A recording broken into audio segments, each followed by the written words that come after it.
A cerca rangia sobre as mãos de Manuel como se cada tábua soubesse contar uma história. Ele inclinou-se sobre o sarrafo solto, mediu com o olhar cansado e, com um gesto hábil, enfiou prego e martelo. O sol de tarde aquecia a madeira, o cheiro de serra e cimento misturava-se ao aroma doce da limonada que Lucia tomava em um copo plástico, sentada num velho caixote à beira da oficina. Ali, naquele sítio entre ruas de terra batida e calçadas gastas, era possível ouvir os passos pequenos da menina, o guincho distante do caminhão do mercado e, às vezes, a música de vendedores ambulantes anunciando laranjas. Manuel trabalhava devagar, sem pressa de mostrar, porque sabia que aquilo que fazia era para manter algo mais importante do que o próprio orgulho, o lugar onde Lucia podia ser feliz. Se você gosta de histórias que falam de gente comum, de decisões que mexem com a vida de outras pessoas, curta o vídeo, inscreva-se e deixe nos comentários de onde nos assiste e fique até o fim para ver como tudo se resolve. Carmen observava a cena do outro lado da rua, apoiada no batente da sua casa, as mãos cruzadas como quem tenta medir um tempo que não lhe pertence. A casa tinha portas simples, flores em vasos alinhados na janela e, para quem passava rápido, parecia apenas mais uma residência modesta do vilarejo de San Martín.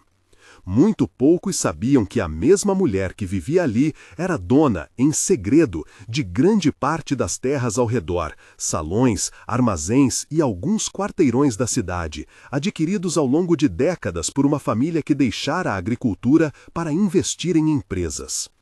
Carmen mantinha a discrição por escolha, não gostava de ostentar. Preferia caminhar entre as pessoas sem que seu nome virasse motivo de polêmica nos bancos ou nas salas de juntas.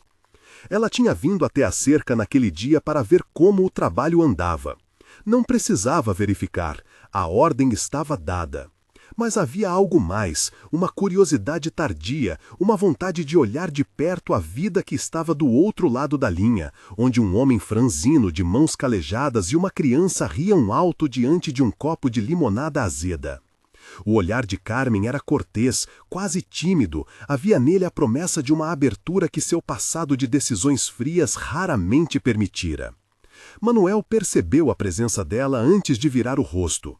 Parou um instante segurando o martelo e acenou com a cabeça, gesto prático e seco. Não gostava de conversas que não fossem essenciais. Era um homem de poucas palavras, acostumado a consertar mais do que a explicar. A perda de sua esposa 3 anos antes havia encolhido o que restara de seus sonhos, mas não havia tocado a constância do seu afeto por Lucia. Criar uma filha sozinha ensinou-lhe paciência e memórias em pequenos gestos. Passarinho de papel no varal feito pela menina, o jantar simplório nas noites de chuva, a lição de somar no caderno velho. Aos poucos, a conversa saiu do formal e tocou o terreno dos segredos. Carmen falava pouco do seu passado. Manuel, ainda menos. Mas sentiram, um no outro, algo semelhante. A necessidade de um espaço onde pudessem ser apenas seres humanos, sem etiquetas. O tempero da relação eram as visitas de Lucia, que com naturalidade perguntava por coisas simples e, sem querer, atravessava o muro invisível entre as classes. Às vezes, Carmen convidava a menina para regar as violetas e oferecia biscoitos que vinham em uma caixinha delicada. Acórdãos econômicos e interesses esfriavam diante da alegria de uma criança. A cidade, em seu silêncio cotidiano, observava e murmurava. Uns com simpatia, outros com desconfiança. Poucos com curiosidade. No entanto, havia pressa no outro lado do espelho. Inés chegara à região com uma ambição nítida: transformar propriedades dispersas em um bloco contínuo de negócios. O plano era limpo na cabeça dela: comprar, reestruturar, alavancar. Vira na fala de Carmen uma resistência que, para Inés, significava obstáculo. E obstáculo, para o mundo que Inés representava, pouco tinha de romance. Havia metas, prazos e metas que exigiam resultados.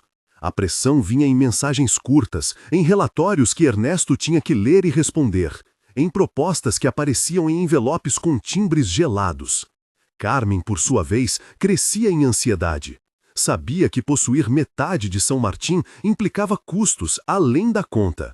Olhares, demandas, responsabilidades. Mantivera-se discreta por anos para proteger o vilarejo de decisões que pudessem ferir as pessoas. Havia comprado terrenos para evitar que corporações predadoras os comprassem e deslojassem famílias.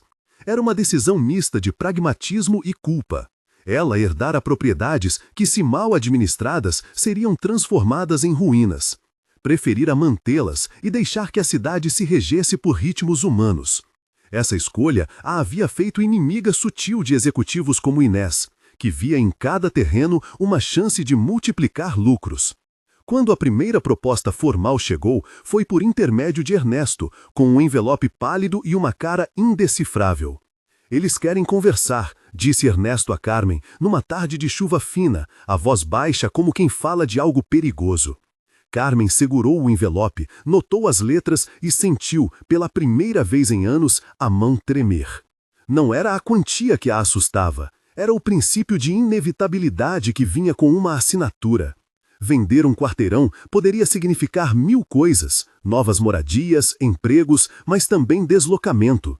Havia famílias ali que dependem das rendas de pequenas barracas, da oficina de Manuel, do bar do seu Júlio. Tornaria a cidade mais moderna, mas a um custo. "Eles vão rugir", pensou Carmen quase em voz alta. "E eu preciso decidir se rugirei com eles ou devo calar a boca." Ernesto era leal, mas cioso do dever.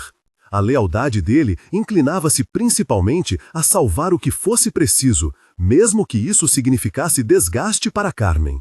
Era a prática de quem trabalha em escritórios e domina planilhas. Risco versus retorno, custo-benefício. Mas também havia nele um lado prático que o fazia hesitar quando via, na praça, a menina com a bicicleta antiga e o pai que fazia a roda quebrada voltar a girar como num truque. Enquanto isso, Inês não tardou a usar táticas que conhecia bem. Apareceu à oficina com promessas de parcerias, falando de asfaltos, de fácil acesso para mercadorias. Para alguns, aquilo soava maravilhoso. Para outros, uma sentença. Não deu muita atenção aos detalhes.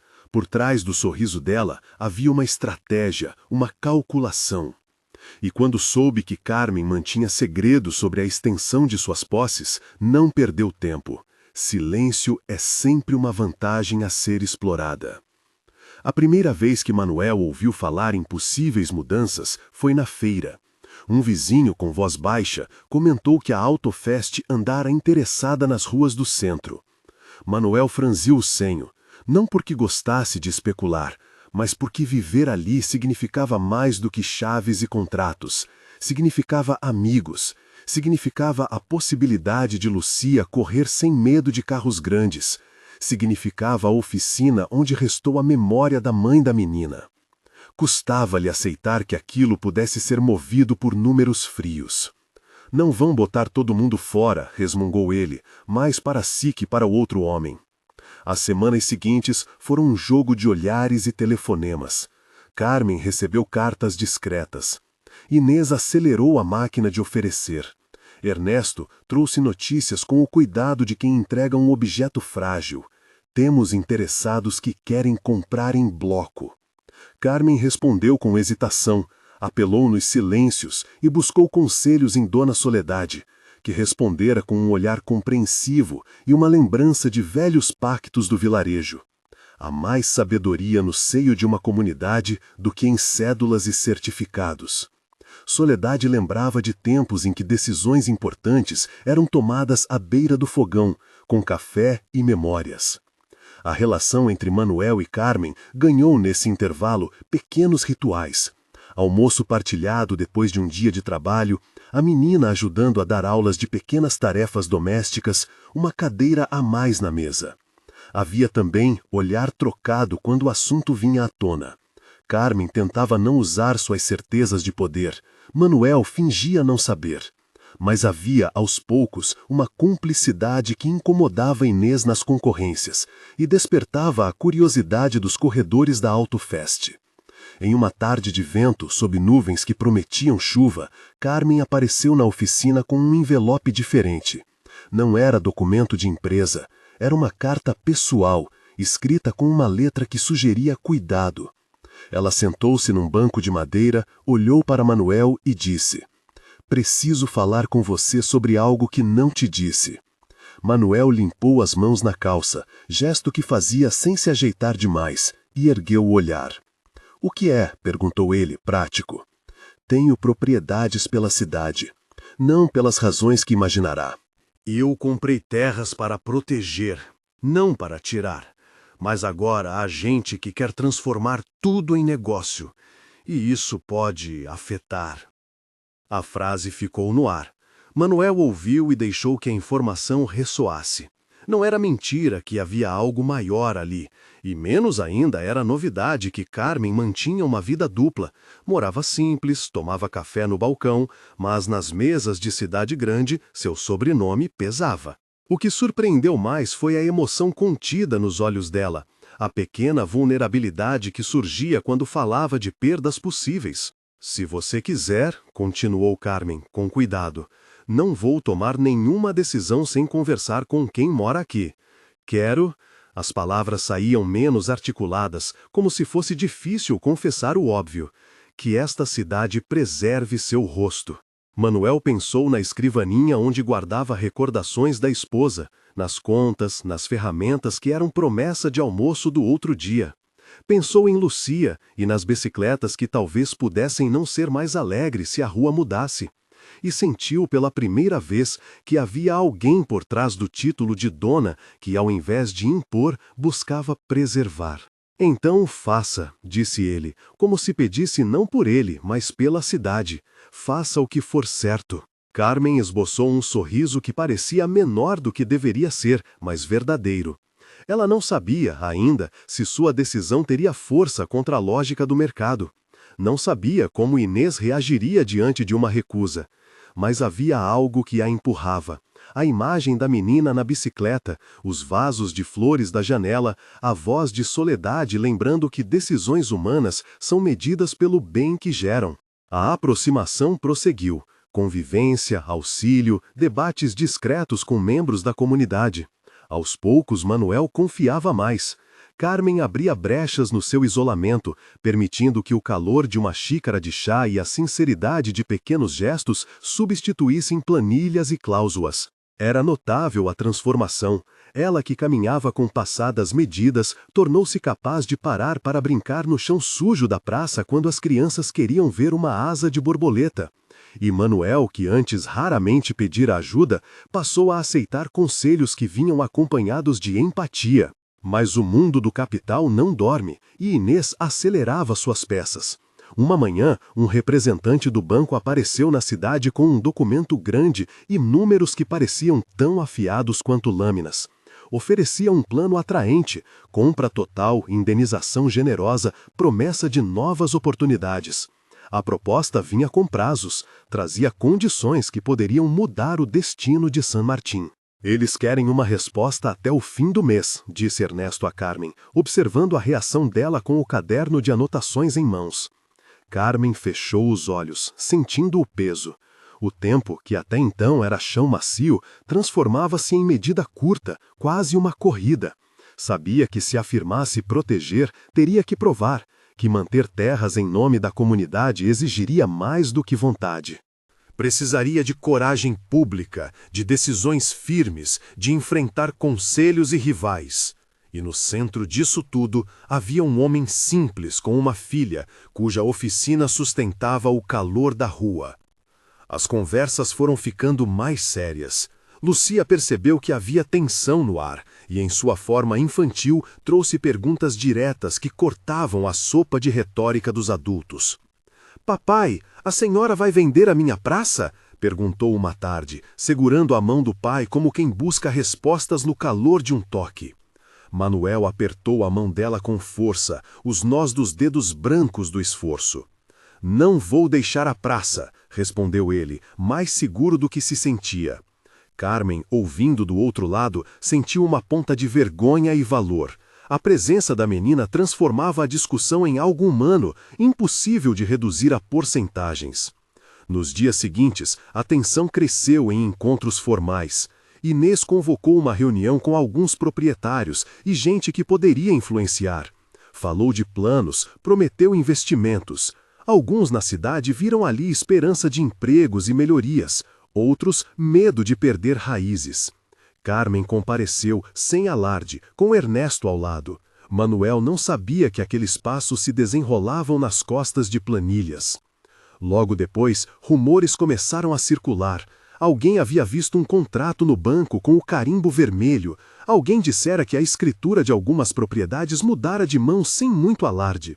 A cidade, sempre tão reservada, começou a sussurrar.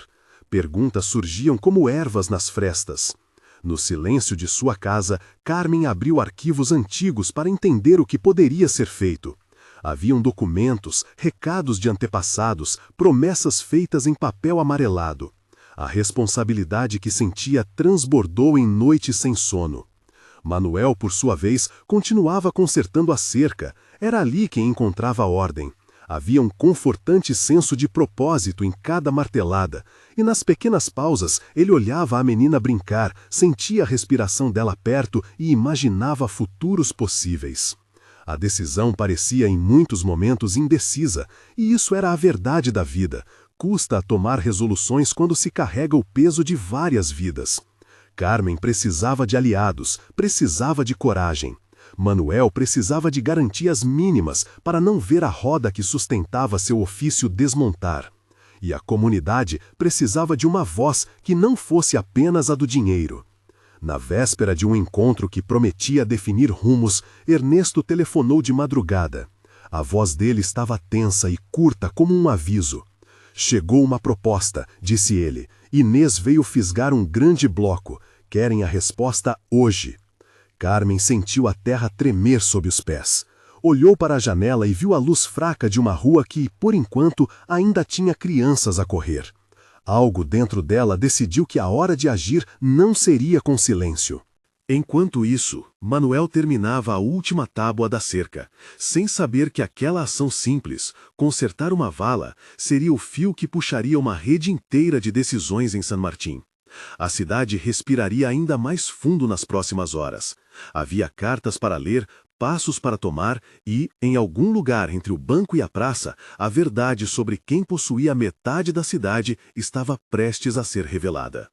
O telefone tocou na casa de Carmen. No visor, o nome de Ernesto brilhava.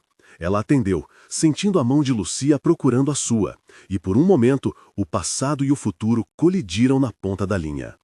Chegaram documentos novos, disse Ernesto, a voz curta como quem divide uma notícia que pode ser alívio ou faca.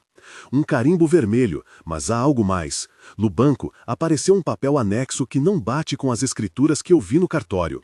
Parece que mudaram os titulares de algumas parcelas. Não é só proposta, Carmen. Já estão mexendo. Carmen sentiu a mão de Lucia apertando a sua, pequena e quente. Respirou fundo, tentando alinhar o medo com a clareza necessária. Do outro lado da linha, Ernesto lhe passou nomes, datas, números de protocolo que deviam servir de ponto de partida. Ela anotou tudo, cada sílaba como quem constrói um mapa. Venha ao centro, ordenou ela, sem rodeios. Traga o que tiver, agora. Desligaram. O silêncio que ficou era diferente. Não era falta de ruído, mas uma calma antecipatória, como a superfície da água antes de quebrar. Manuel, ainda com o avental sujo de graxa, cochichou algo sobre ir com ela. Lucia segurou a mão do pai, pronta para acompanhá-lo em qualquer guerra pequena que aparecesse entre as paredes da oficina.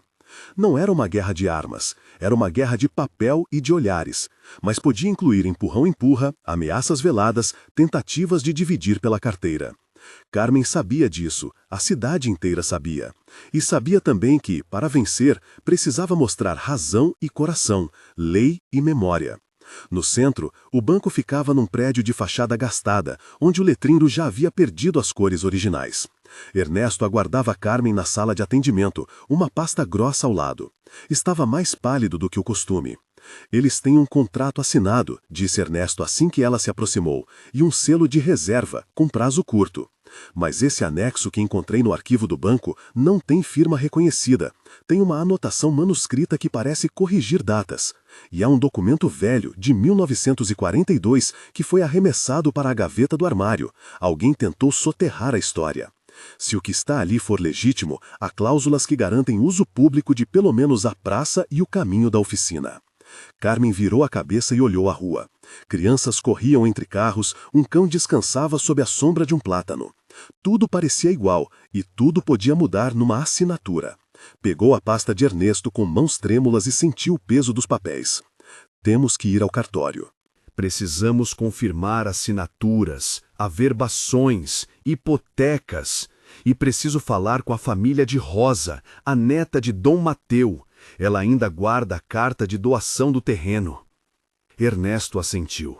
Havia em seu olhar a mistura de cansaço e alívio que sempre vinha antes de empreendimentos difíceis. Saber onde bater era metade da luta. Enquanto isso, no outro lado da praça, 2 homens com coletes e pranchetas marcavam pontos no chão. Manuel, terminada a tábua final da cerca, enxugou as mãos no avental e caminhou até eles. A presença de ruídos metálicos e fitas brincando no vento pareceu irritá-lo. "Posso ajudar?" perguntou com voz firme. Um dos homens olhou sem educação, o rosto sem marca de amizade. "Trabalho técnico", disse o homem. "Medimos para estudo de impacto, nada pessoal." "Aqui toda a obra é pessoal", respondeu Manuel. "Esta praça sustenta mais do que mesas e árvores, sustenta ofícios, memórias. Se vier alguma mudança trazida por gente de fora, quero saber de que lado vem o lucro." O homem deu de ombros, indicou um papel e mostrou números que Manuel não conseguiu decifrar. Havia, porém, uma coisa que Manuel entendia sem números: a maneira como as fitas se aproximavam do canto onde a oficina apoiava sua parede. Era como traçar um risco perto do coração. Quando Carmen chegou com Ernesto e os papéis, o homem com a prancheta empalideceu. Reconheceu-a por ser uma das raras mulheres que dispunham de voz naquele pedaço de cidade. Carmen exibiu a cópia datilografada de uma escritura antiga. As letras amareladas e a assinatura quase apagada de um antepassado tinham naquele instante poder de convocar. "Isto é público", disse ela ao homem da prancheta e a quem mais aparecer em volta, com a firmeza calma de quem recebeu uma verdade e não aguardaria. Os homens mediram em silêncio por mais alguns minutos, depois guardaram as pranchetas e foram embora com telefones curtos. Para o povo, a presença deles fora o apelo suficiente para despertar curiosidade. Mais pessoas surgiram nas calçadas, comentando, apertando a situação como quem aproxima um nó. Naquele dia corrido, Carmen e Ernesto percorreram o cartório de registro de imóveis, onde encontraram uma funcionária de meia-idade que lembrava ter visto o nome de Dom Mateu em uma fatura antiga. Procuraram também no arquivo municipal. Havia protocolos de 1923, quando a praça fora mencionada num termo de utilidade pública. Nada, porém, dava ao povo aquilo que parecia mais verdade que um papel: o direito de usar. "Há lacunas nos registros", explicou a funcionária do cartório, entregando cópias xerocadas com selos antigos. Nem tudo foi averbado corretamente. Em alguns casos, as escrituras passam por mãos que alteram numerais, datam em outro mês. Se houve fraude, tem que aparecer lápis e borracha, a quem interessava. Carmen respirou fundo. Fraude. A palavra ecoou com ruídos de pólvora. Se naquela cidade havia alguém habilidoso em dobrar datas e contratos, era porque o velho costume de fechar olhos valia ouro quando se tratava de terrenos. A pressa de Inês, a oferta atraente, o carimbo vermelho, tudo fazia sentido. Voltar à praça naquela noite foi algo quase ritual. Carmen convocou uma assembleia com voz, com papel e com vontade. Não era simples reunir todos. Alguns proprietários tinham medo de perder a venda fácil, outros se mantinham indecisos. Mas a praça fora o centro de conversas por gerações. Ali, entre sombras de laranjeiras e o banco de mármore, as pessoas escutavam. Manuel subiu no degrau do coreto improvisado, como quem pega uma prancha para pregar uma mensagem. Não era homem de discursos, mas tinha algo que os discursos não tinham: veracidade. Há coisas que não se pesam em dinheiro, começou, a voz grossa, os dedos marcando as palavras como se martelassem um prego. Esta praça deu sombra para meu pai consertar rodas, deu lugar para o primeiro beijo da minha esposa. Quando eu fecho a oficina às noites, escuto as conversas que passam pela rua. Não é só pedra e terra, é história. Se venderem, o que sobra para quem vive aqui? Onde minha filha vai brincar? Os rostos se inclinaram, e com eles veio uma corrente de memórias. O som de uma banda de casamento em 1978, a primeira barraca de frutas, a noite em que a luz não voltou e todos foram convidados para a casa do síndico. Alguns olhos brilhavam, outros estavam secos, contidos. Carmen, em silêncio ao lado de Ernesto, sentiu a cidade se virar para ela pedindo direção. Tinha documentos, não tinha ainda todas as certidões em mãos, mas possuía algo mais, lembranças e uma rede de lealdades. Era preciso traduzi-las em ação legal e política. Amanhã, disse Carmen com firmeza, vamos ao banco com o registro antigo, ao cartório com as assinaturas e abriremos um pedido de suspensão até que tudo seja apurado. Não podemos aceitar que decisões sobre o uso do lugar onde crescemos sejam tomadas por quem oferece um saco de promessas e carimbos vermelhos. Alguém gritou que seria difícil, que o banco não parava por pedido, que o dinheiro falava alto. Outros lembraram que Inês sempre teve influência, tinha amigos em mesas importantes. A cidade conhecia Inês, a mulher elegante que prometia empregos e que, quando necessário, sorria como se fizesse favores, não negócios.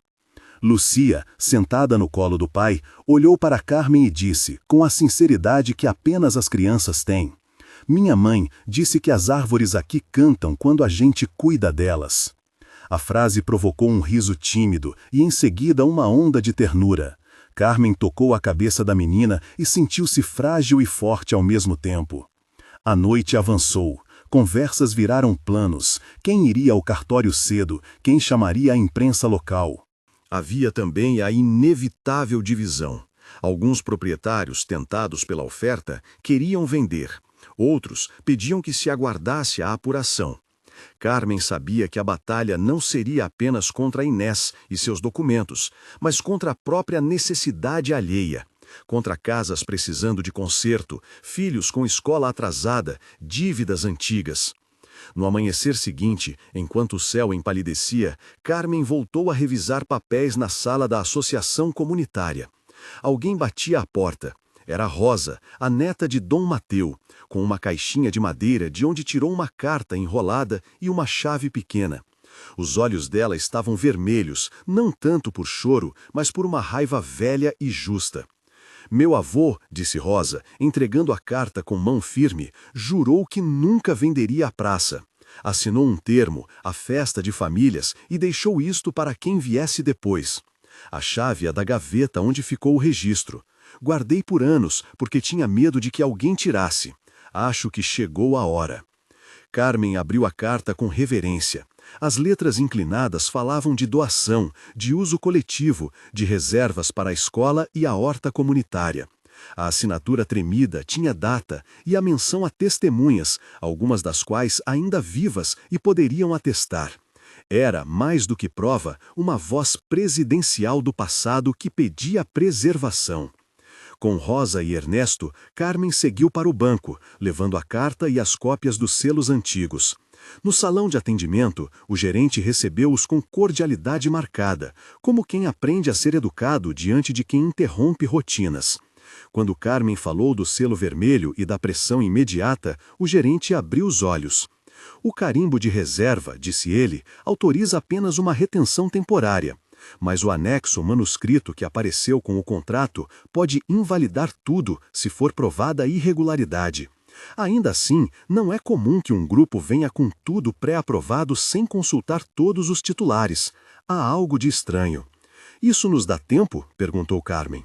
"Alguns dias", respondeu o gerente. "O banco não pode assinar a liberação final sem documentação regular, mas há pressão externa. E se houver quem faça chantagem ou apresentação de documentos alterados, posso pedir verificação. Posso, porém, também dizer que não tomei ainda qualquer decisão. Ainda assim, o risco era claro. Carmen deixou o banco com um pedido de suspensão provisória em mãos, mas sabia que papel e prazo não eram muralhas. Precisavam de testemunhas, de evidências forenses, de vozes que não fossem compradas.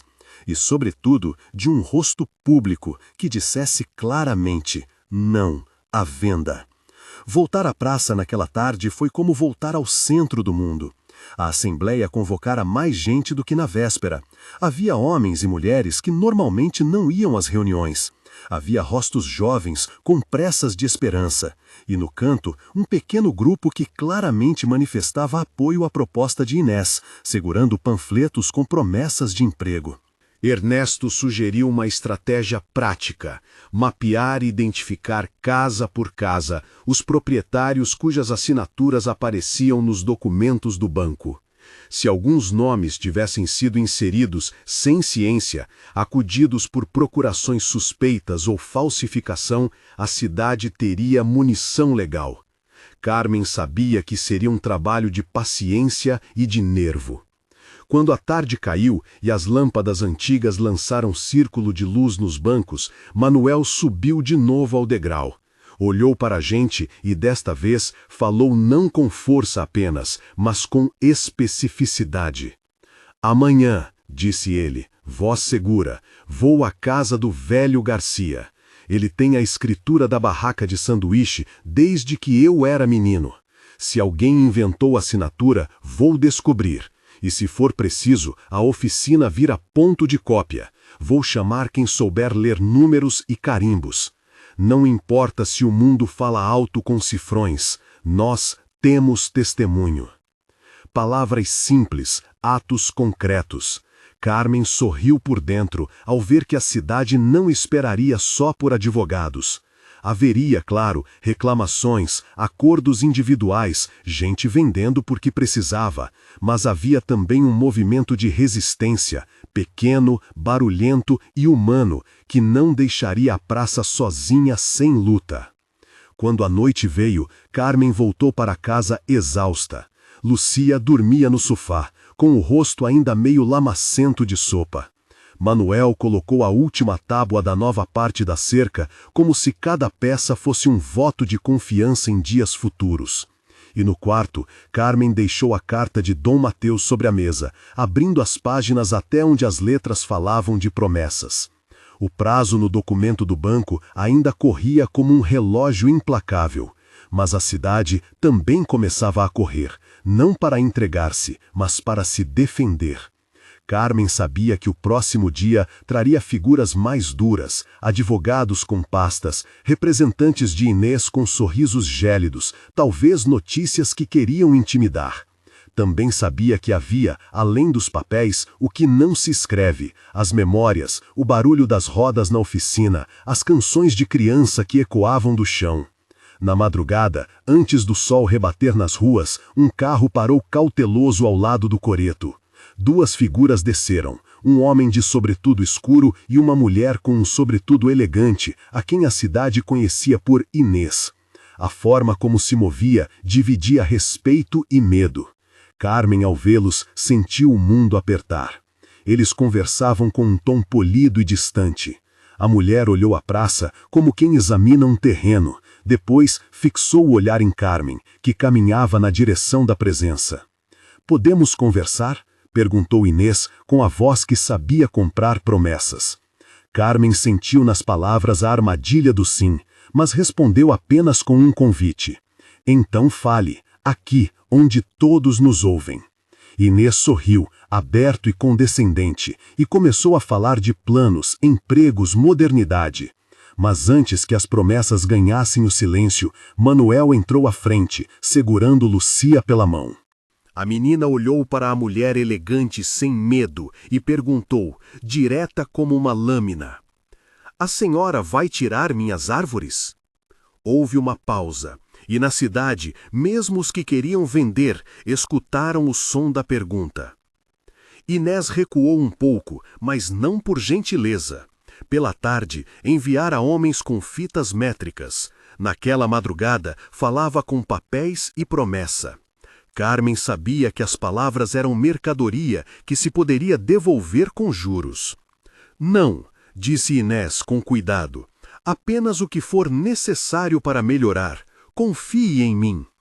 Confiança era a moeda que Inés pedia.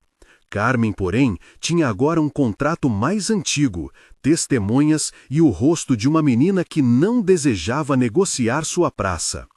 A conversa, que podia ter sido uma armadilha, tornou-se mais uma prova de que a batalha agora se travaria em audiências, no cartório, no banco e no coração das pessoas. Ao longe, o som de uma sirene anunciava amanhecer e pressa. Carmen segurou a mão de Manuel e olhou para a praça. A cidade acordava. Havia muito trabalho pela frente. O primeiro era esclarecer as assinaturas, enfrentar os carimbos e transformar memórias em provas. E havia, igualmente, preparar a cidade para resistir às seduções. Na pasta, a carta de Dom Mateu parecia brilhar com uma autoridade que vinha dos dias. Carmen concordou consigo mesma. Guardaria aquele papel ao lado dos protocolos do cartório e iria passo a passo até onde fosse necessário. O prazo no contrato corria para o fim do mês, e naquele instante a cidade entendeu que não cortaria apenas a cerca de uma praça. Cortaria a rota da ganância que queria substituir risos por lucros. Enquanto as primeiras luzes do dia invadiam a praça, Carmen respirou fundo e seguiu para o cartório novamente, desta vez com testemunhas para assinar declarações. Manuel ficou para organizar um mutirão que faria cópias e visitas de porta em porta. Lucia, ainda sonolenta, ajudaria a distribuir panfletos ilustrados com a história da praça.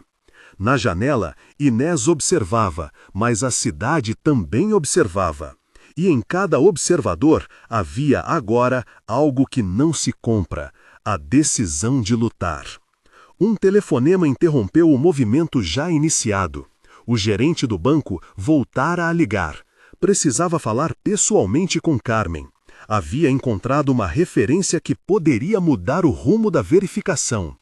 Carmen pegou o telefone, enxugou as mãos e entrou no carro, com Ernesto ao lado, enquanto Manuel se posicionava para comandar a ronda de cópias. No caminho, os pensamentos de Carmen se misturavam. Leis, memórias, promessas. Sabia que nada estava ganho, mas sabia também que se perdessem a praça, perderiam mais do que terra. Perderiam a possibilidade de um lugar onde crianças possam fazer perguntas.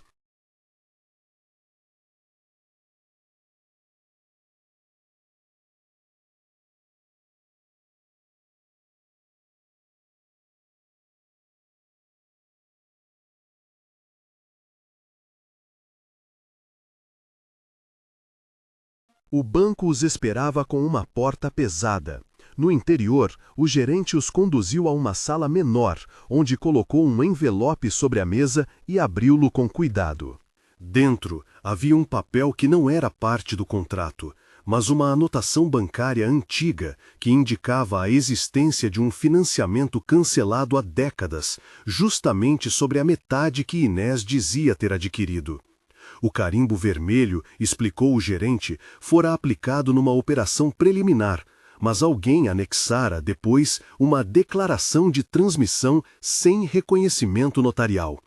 Era possível contestar, mas isso exigiria tempo judicial, e o tempo era o inimigo no termo de reserva que expiraria em dias. Podemos pedir uma cautelar, disse o gerente, bloquear a operação enquanto investigamos.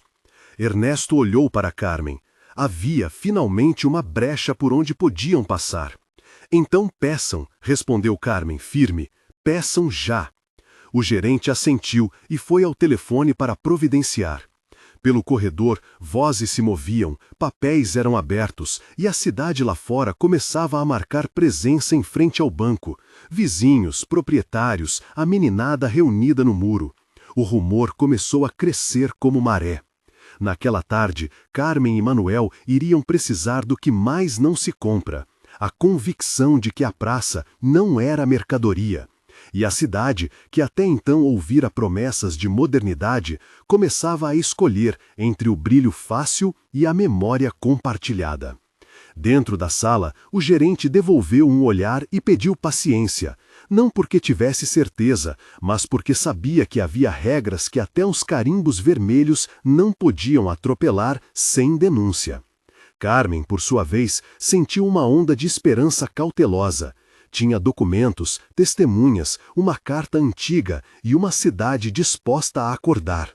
Quando saíram do banco, uma última silhueta os aguardava, a de Inés, que deixara o local sem alarde. Carmen pensou em enfrentamento público, mas escolheu falar à cidade. Subiu novamente ao degrau central e, com a carta de Dom Mateu na mão, começou a ler em voz alta cada linha que prometia uso coletivo. Palavras antigas flutuavam no ar como sementes semeadas. Ao redor, as pessoas ouviram e lentamente bateram palmas, não por vitória, mas por reconhecimento. A luta estava apenas começando, o prazo ainda corria e as cartas do inimigo eram implacáveis. Contudo, naquela leitura havia algo claro: a praça não era só um espaço, era a soma de histórias que se recusavam a sair de cena sem ser ouvidas. E naquela tarde, enquanto o sol baixava e os carimbas de papel descansavam sobre mesas de bairros distintos, Carmen e Manuel entenderam que a resistência, quando vir a cidade, tem sua própria força de lei. Ainda haveria advogados, despachos, encontros com promotores e meses de discussão. Mas havia também a vontade de quem não aceita que o que é de todos vá ao leilão da pressa. Quando a noite caiu, Carmen deixou um bilhete para Ernesto. Iriam ao tribunal administrativo no dia seguinte para apresentar o pedido de cautelar. Manuel guardou as ferramentas com cuidado e trancou a oficina. Lúcia dormia com um sorriso leve, como se soubesse que, por hora, alguém lutava por seu parquinho. E fora das portas, uma sombra passou pela praça, parada por um instante para olhar as fitas que agora marcavam o perímetro como se fossem correntes brandas de um novo tempo. A sombra era um aviso de que as próximas horas poderiam trazer adversários mais duros. Carmen sentiu no peito uma mistura de cansaço e alerta. O mundo tinha papéis que podiam cortar, mas ela agora sabia onde procurar as linhas que davam respaldo à cidade. No dia seguinte, haveria audiências e provas, testemunhas e possíveis traições. E, no entanto, havia algo mais. O homem simples da oficina com sua filha, a menina que perguntara se a praça seria vendida, e a carta envelhecida que falara por antepassados que também haviam resistido. A cidade lentamente fechou fileiras. E enquanto os relógios marcavam horas cruciais, Carmen guardou os papéis como quem segura um remédio valioso, com cuidado e com fé no processo. A batalha iria continuar. Cada documento seria disputado, cada testemunho pesado. Mas naquele momento, com a lua pálida sobre o coreto, a cidade soube que não se venderia tão fácil. E Carmen, olhando a praça adormecida, prometeu a si mesma não calar diante de carimbos vermelhos. No tribunal administrativo, a sala exalava um ar de espera e papel amassado. Havia bancos de madeira onde se acomodavam pessoas com olhares tensos. No fundo, jornalistas ambulantes mexiam em blocos de notas e telefones, procurando ângulos. Carmen entrou com Manuel ao lado, a carta de Dom Mateu dobrada dentro da pasta de Ernesto. Lúcia ficou sob os cuidados de uma vizinha, Dona Rosa, que a levara para a praça para que pudesse brincar até a hora de voltar para casa. Um gesto pequeno que dizia tanto sobre a cidade unida. O juiz chegou com passos lentos e pediu que as partes se aproximassem. Inês estava ali, elegante e contida, acompanhada de um advogado de fala rápida que tentava traduzir a sua certeza financeira em termos jurídicos.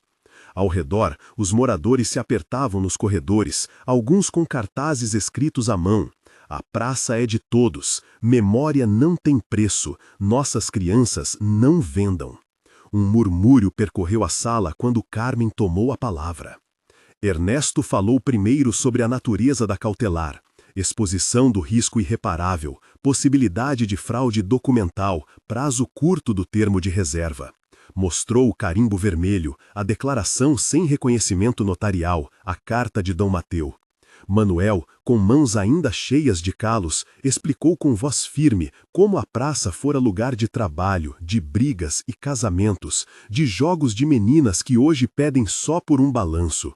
Havia no seu relato uma honestidade que não precisava de adornos. O advogado de Inês rebateu com tecnicismos e números. Falou de boa-fé do adquirente, de negócios livres, do princípio da eficiência e do zelo por contratos. Tentou reduzir a carta antiga a uma curiosidade sentimental. Disse que as gazuas do passado não podem travar o mercado presente. O tom era afeito à lógica do capital, preciso, impessoal, sem cheiro de infância. O juiz pediu vistas dos documentos, leu, franziu a testa. Chamou então uma servidora do registro para esclarecer a autenticidade da declaração de transmissão. A mulher, com as mãos manchadas de tinta e voz moderada, confirmou que o documento apresentava lacunas formais. Havia um reconhecimento de firma que não correspondia ao modelo exigido e um carimbo aplicado numa operação preliminar. A servidora disse, com a voz que traía constrangimento, que caberia ver se a regularização fora efetivada antes do termo de reserva expirar e que, em caso de dúvida, o risco deveria pender para a preservação do interesse público. Houve um silêncio pesado. O advogado de Inês insistiu em que os atos haviam sido praticados nos termos visíveis, mas o juiz, olhando para o rosto cansado de Carmen e para a meninada no corredor, fez um gesto curto. Fica suspensa qualquer transferência de posse ou alienação sobre a área conhecida como Praça de São Mateus, disse ele. Determino, em caráter liminar, o bloqueio da inscrição no registro enquanto se apura a validade documental, para que não se consuma dano de difícil reparação. Um sopro coletivo atravessou a sala. Lá fora, a notícia se espalhou como pólvora boa. Vizinhos se abraçaram, a dona Rosa sorriu com os olhos cheios de lágrimas e algumas crianças bateram palmas. Inês manteve o olhar frio, mas por um instante a máscara vacilou. Seu advogado murmurou algo e ambos saíram rapidamente, como quem planeja a próxima investida. Carmen sentiu as pernas bambas, uma mistura de alívio e exaustão. Manuel pegou suas mãos com firmeza, palavras poucas e suficientes. Ernesto ajeitou a pasta com a formalidade de sempre, porém havia nos seus olhos uma leveza que não existia antes. Haviam conseguido um freio. Quando saíram do tribunal, a praça já acumulava gente que celebrava baixo, com respeito. O coreto parecia respirar. Carmen caminhou até o banco onde costumavam sentar Dom Mateu e, por um instante, tocou a madeira polida, como se buscasse ali uma bênção antiga. Naquela tarde, a vitória era provisória, uma fresta aberta, mas era real. A luta continuaria, nos despachos, nas perícias e nas provas, mas a cidade voltava para casa com a convicção de que havia ordem capaz de proteger o comum. Ao cair da tarde, Carmen retornou ao coreto. Sentou-se e observou as ruas. Havia ainda sombras de incerteza, gente pronta para mover recursos e argumentos, mas também havia, no ar, o som de uma cidade que aprendeu a dizer não. Ela segurou a carta de Dom Mateu como se fosse um mapa e sussurrou, mais para si do que para alguém: não vamos vender o que é de todos. E a praça, por entre passos e vozes, pareceu concordar.